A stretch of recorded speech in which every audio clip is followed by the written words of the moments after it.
What's up? I want to review two movies I just got through watching. First one is Mac and Devin Go to High School, starring Snoop Dogg, Wiz Khalifa. Well, first off, let me say the movie had some funny parts in it, but overall, it left something to be desired. There's really no plot at all. You know, it's just really Snoop Dogg being a 25 or older senior weed head, you know, befriending this nerd Square and Wiz Khalifa and influencing him, you know, to smoke weed and then just party, you know, really influencing him in a negative way of life. I tell you what, this sends a bad message to the youth promoting smoking weed, having fun, basically saying being smart isn't cool, you know, being smart is lame. And this generation, more than ever than any other generation, doesn't need these type of movies.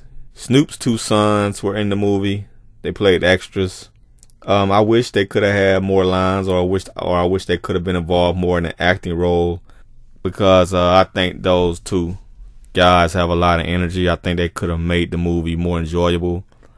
He had that lame Andy Milonakis in the movie.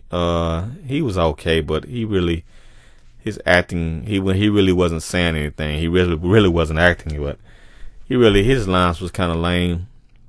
Mike Epps was in the movie, but he was pretty funny.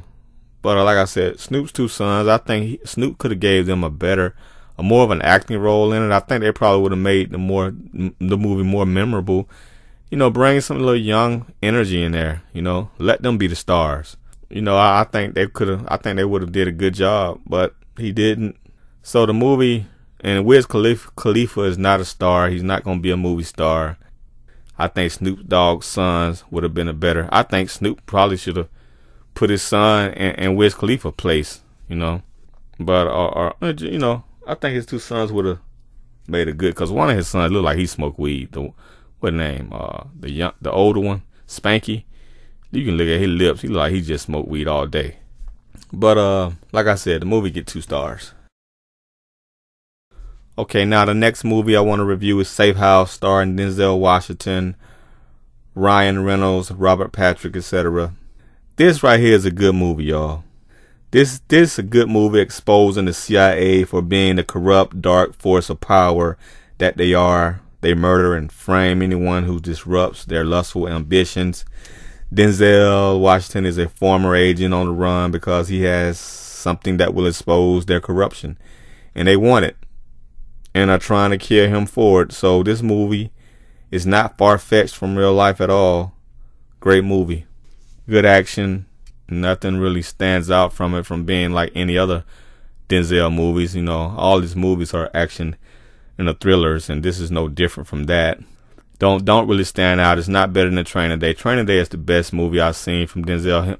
Well, Training Day and Malcolm X. I think he should do a Training Day too. But Safehouse is a real good movie. I'm not disappointed in anything Denzel do. He does a great job. He really brings the magic on the screen. So Safehouse is a great movie.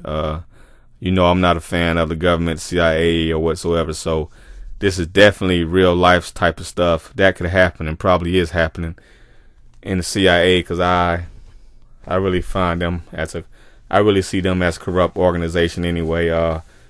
Kind of like the invisible hands behind the things, treacherous things that the government do.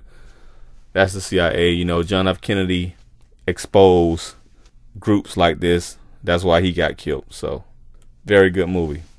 Safehouse. I give Safehouse 4 out of 5 stars. Peace.